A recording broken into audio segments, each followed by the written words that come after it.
તાપી જિલ્લાના વાલોડ તાલુકાના કુંભિયા ગામે થયેલ મર્ડર, જેને તાપી એલસીબી તથા પેરોલ ફ્લો સ્ક્વોડના અધિકારીઓ દ્વારા આરોપીને ગણતરીના કલાકોમાં જ પકડી પાડી જેલના સળિયા પાછળ ધકેલી દેવામાં આવ્યો હતો.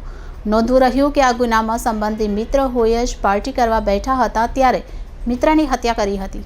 તાપી જિલ્લામાં વાલોડ પોલીસ સ્ટેશન હદ વિસ્તારમાં આવેલ કુંભિયા ગામ, જ્યાં તારીખ 18/3/2024ના રોજ સુધીરભાઈ નટુભાઈ ચૌધરી નામના યુવકની તેના જ મિત્ર દ્વારા જમીન નહીં વેચવા બાબતે ગળું દબાવી ખૂન કર્યું અને લાશ કોસંબિયા ગામના સ્મશાનની ઝાડી ઝાખરામાં મૂકી નાસી ગયો હતો.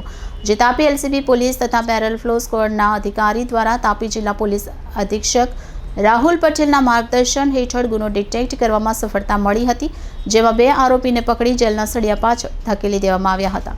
બનાવની વિગત એવી છે કે મરણ જનાર સુધીર નટુભાઈ ચૌધરી તથા જયેશ મિત્ર હતા અને જયેશ વિકાસનો મિત્ર હતો.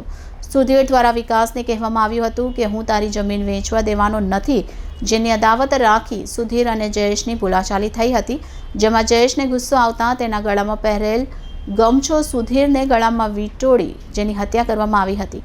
ત્યારબાદ લાશની જયેશ અને વિકાસ સાથે મળી મોટરસાઇકલ પર લઈ જઈ કોસંબજા ગામની સીમમાં આવેલ સ્મશાન તરફ કાચા રોડની બાજુમાં સુમસામ જગ્યામાં ઝાડીમાં લાશ મૂકી નાસી ગયા હતા.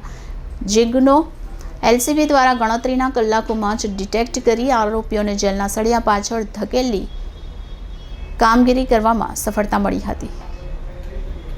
Reporter Vindeshwari Shah, city gold news, Tapi.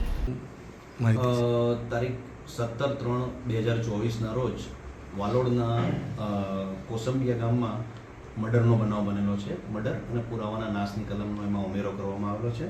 આ કામે સુધીરભાઈ નટુભાઈ ચૌધરીનું મૃત્યુ નિપજાવવામાં આવેલ છે અને એમનું મૃત્યુ જે નિપજાવેલ છે એમાં જે આરોપી છે જયેશકુમાર સુકાભાઈ ચૌધરી અને વિકાસ ભૂપેન્દ્રભાઈ ચૌધરી, એમની ધરપકડ કરવામાં આવેલી છે. સર, શું કારણ હતું હત્યા પાછળ?